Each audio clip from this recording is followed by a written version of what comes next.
This is basically to show you the designated sectors that are there.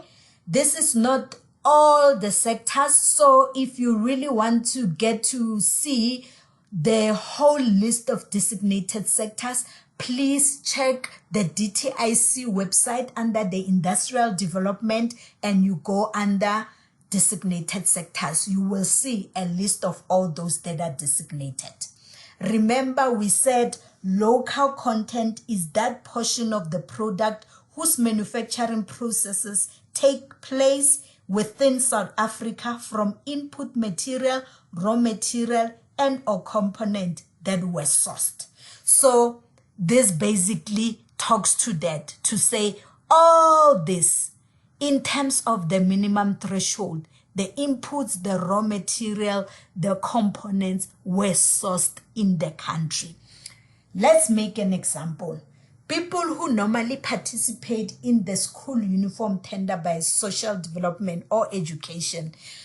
School uniform falls within textile, clothing, leather, and footwear, and it is designated at 100%. So when you are gonna be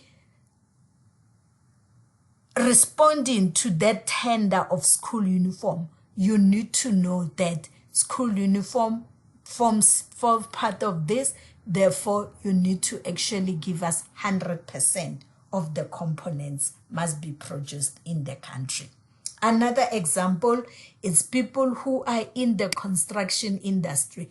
Construction as a service, it's not designated.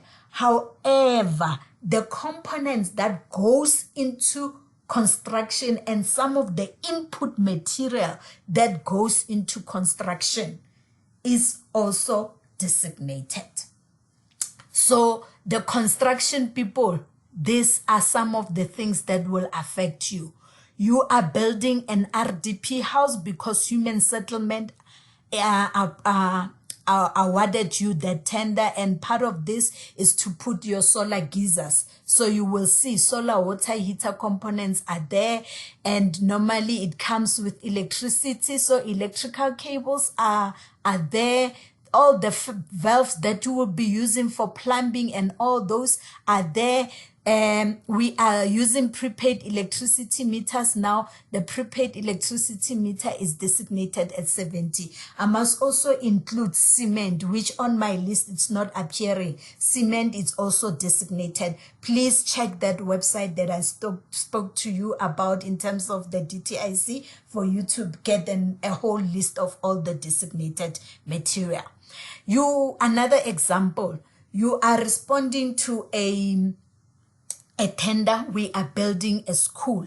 Normally when a school is built, it comes as a finished product with all the furnitures. So over and above all those things that I've mentioned prior to furniture, you will also have to make sure that the office furniture, if you're gonna get a subcontractor to be doing the furniture for you, because local content also allow you to subcontract. However, whoever you are subcontracting also need to stick to the minimum stipulated threshold. So the subcontractor that you are using is providing you with office furniture.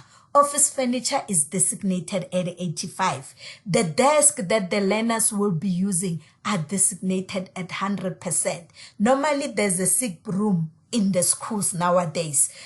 Then the base and mattress that you will be putting in that sick bay, it's designated at 90%. So you need to make sure that everything that you are gonna be using in terms of the input, it's actually complied with in terms of local content criteria. These are other things that goes into there.